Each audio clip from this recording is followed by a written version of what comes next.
update game Kikoran kamu, ikuti juga Kikoran Competition. Daftar sekarang juga. Mencari informasi yang benar, jangan melihat mungkin di medsos aja gitu. Kadang-kadang kan banyak propaganda juga ya, propaganda buzzer-buzzer gitu. Tapi mencari informasi yang valid tentang, terutama untuk Pak Ganjar dan Pak Mahfud. Kita nggak boleh terlalu percaya dengan berita-berita di medsos yang mengatakan ini, mungkin juga untuk paslon yang lain juga. Kita harus mencari informasi yang valid.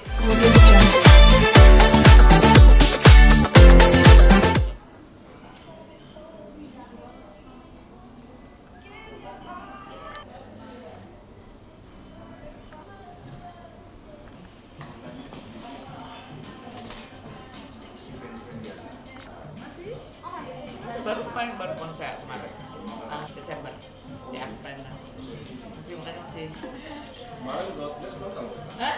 Keren banget ya. Iya, tuh nggak bisa datang. Iya. Itu keren banget, menunjukkan lo yang tua-tua tuh masih oke loh. Bener. Nggak kalah ya Mas ya. Iya, bener. Dengan anak-anak sekarang. Ini adalah bisa bertahan nggak selama itu pembuktiannya. Kita aja udah 45 tahun. Aku aja kan dari 86 nyanyi. Berapa tahun tuh? Tahun setelah itu saya baru lahir. Masih ada 20 teh.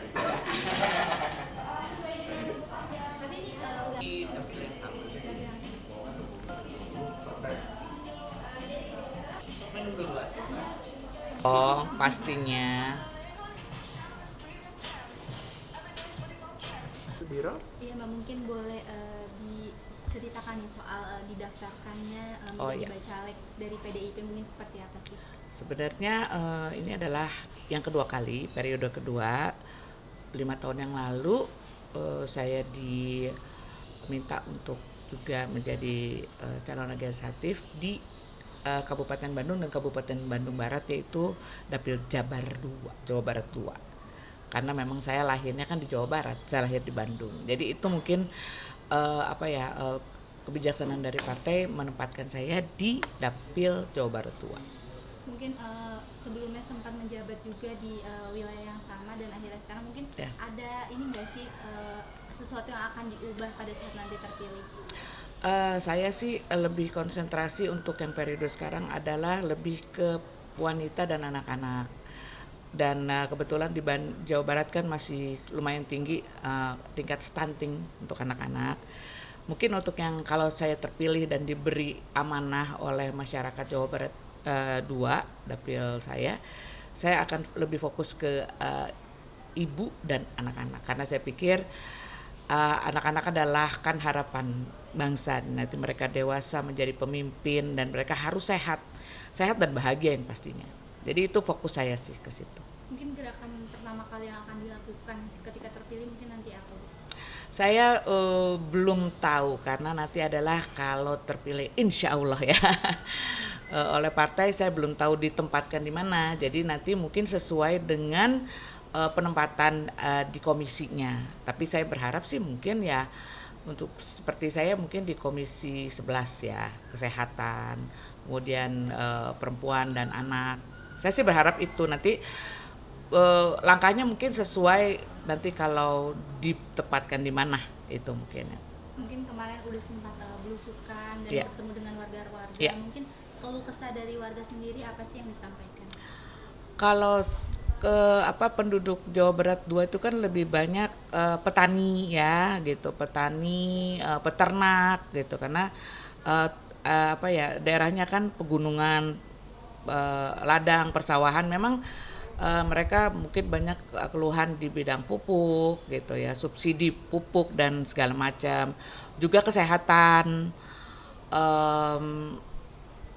Banyak juga yang mereka masih kesulitan untuk mendapatkan air.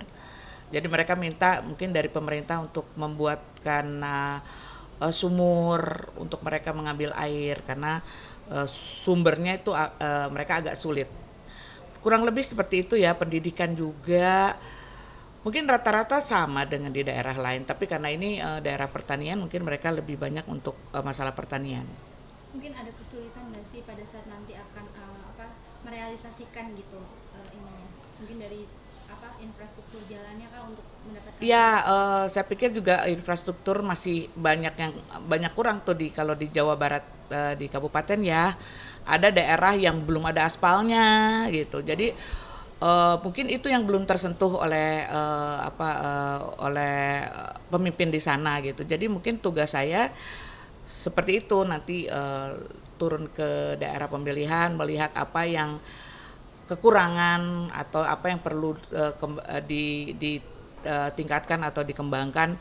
Itu masih ada sih daerah, karena daerahnya luas banget ya, Kabupaten Bandung dan Bandung Barat itu banyak yang mungkin belum terjangkau sampai ke pedalaman. Saya tuh sampai ke ujung-ujungnya tuh, namanya di Gunung Halu. Saya aja orang Bandung tuh baru pertama kali gitu. Jadi saking luasnya, dan itu mesti mendapatkan banyak perhatian terutama dari calon legislatif ya, bukan hanya RI saja, tapi provinsi dan kabupaten itu harus lebih banyak turun sehingga mereka bisa melihat apa yang masih kurang, apa yang perlu diperbaiki. Saya pikir itu.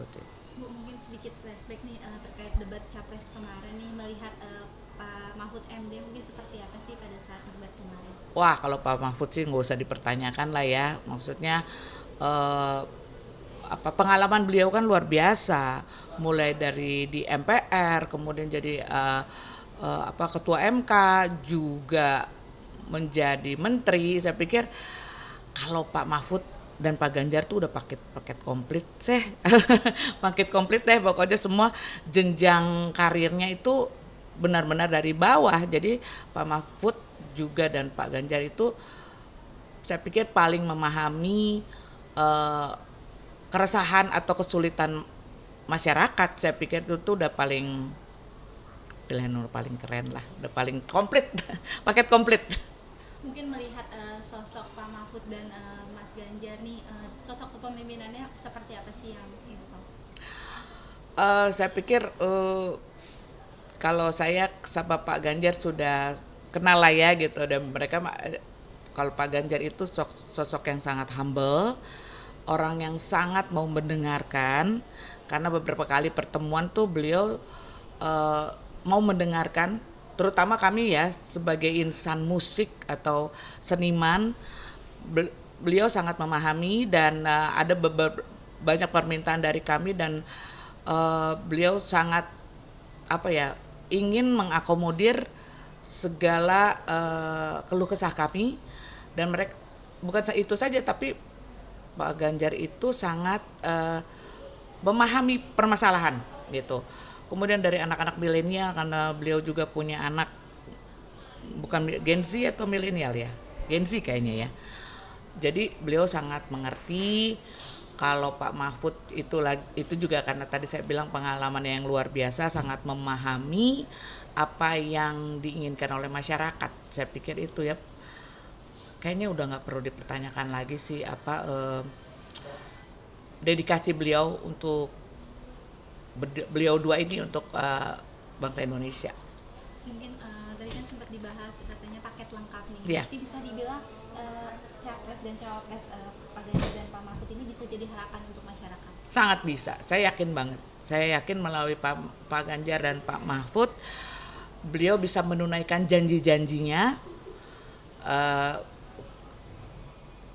Ya, ada keyakinan itu, saya bilang keyakinan yang sangat besar dari saya pribadi, juga masyarakat yang saya ketemu, yaitu mereka sangat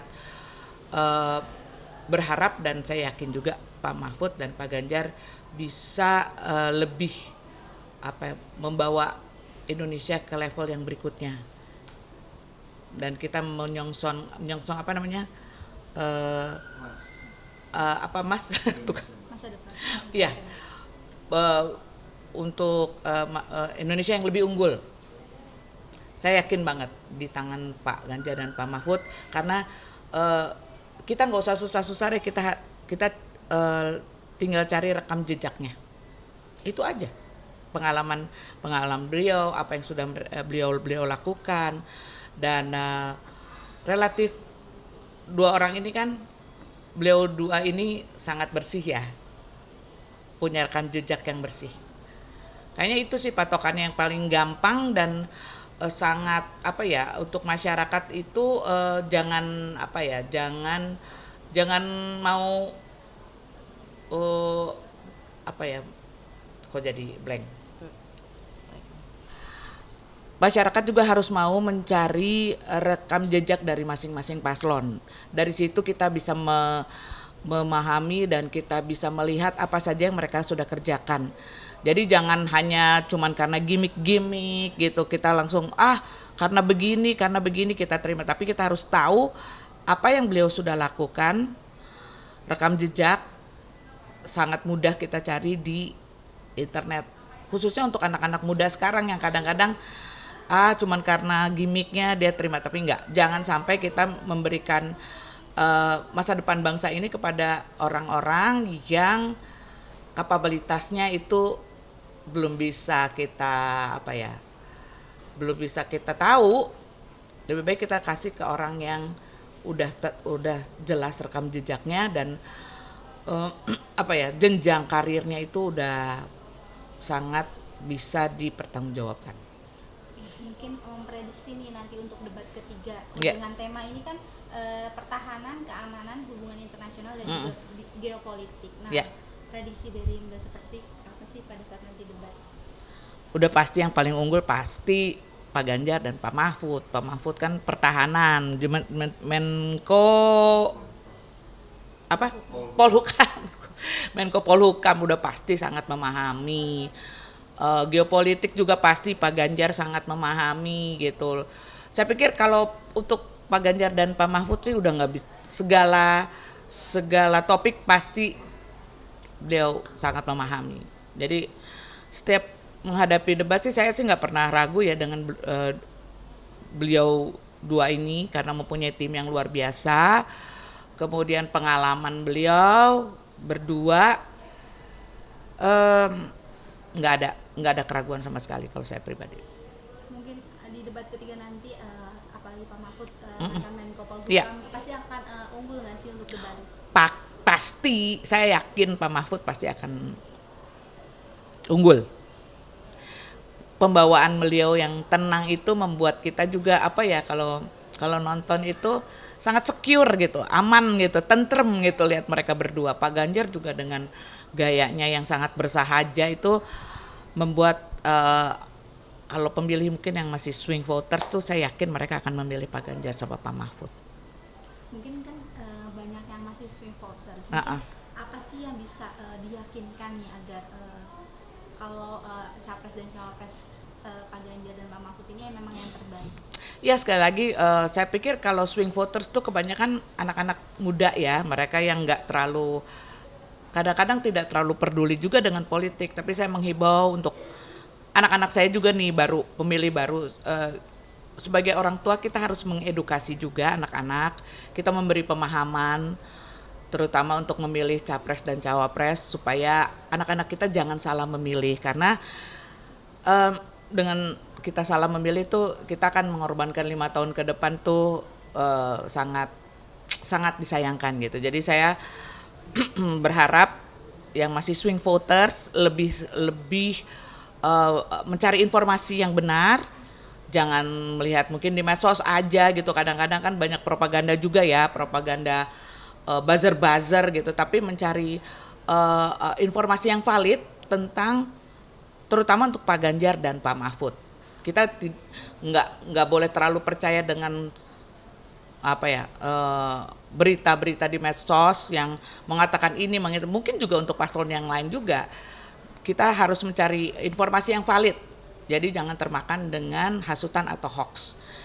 Untuk swing voters, come on, marilah kita memilih pasangan calon presiden, karena ini adalah menentukan masa depan bangsa. Apalagi 5 tahun ke depan kita akan menyongsong Indonesia emas. Ini adalah saat yang sangat menentukan untuk bangsa kita. Kita ingin anak-anak kita nanti bisa mudah mendapatkan pendidikan, mudah mendapatkan pekerjaan dengan cara kita memilih pemimpin yang tepat. Kalau saya melihat dari Pak Mahfud dan Pak Ganjar adalah ada programnya yang untuk rakyat miskin, setiap satu keluarga harus menghasilkan 1 sarjana. Itu saya pikir udah paling tepat deh. Udah ini adalah yang diharapkan oleh bangsa Indonesia, apalagi rakyat yang mungkin yang boleh dikatakan kekurangan ya. Tapi Pak Mahfud, Pak Ganjar dan Pak Mahfud mau mengambil keputusan untuk menjalankan program satu keluarga miskin, satu sarjana. Ini saya pikir ini satu harapan yang luar biasa untuk bangsa Indonesia, bahwa rakyat Indonesia yang biasa bisa menjadi seperti Pak Ganjar loh. Pak Ganjar yang dari rakyat yang biasa, kalau dari ceritanya kan beliau sampai pernah orang tuanya mengutang untuk sekolah anak-anaknya, dan mungkin dengan pengalaman itu Pak Ganjar kepingin setiap masyarakat yang paling kekurangan pun bisa anaknya menjadi sarjana seperti Pak Ganjar. Saya pikir ini adalah sesuatu yang sangat menjanjikan, dan saya berharap nanti pun kalaupun saya mendapat amanah menjadi wakil rakyat, itu akan saya kawal.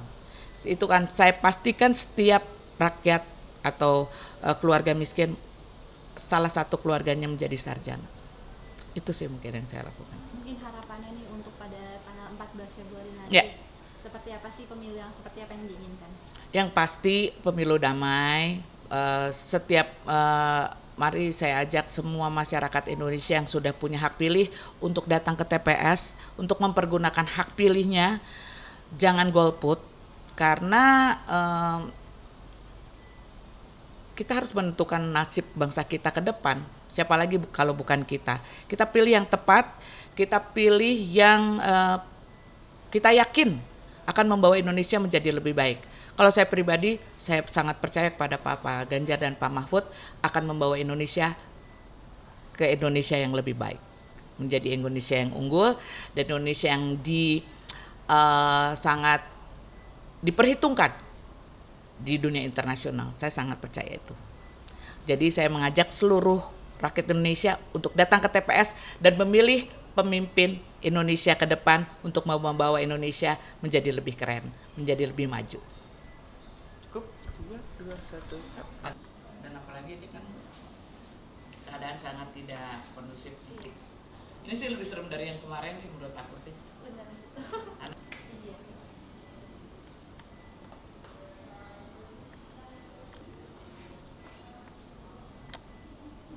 Ya, silakan. Ini salah. Ini kampanye. Diminum dulu Mbak.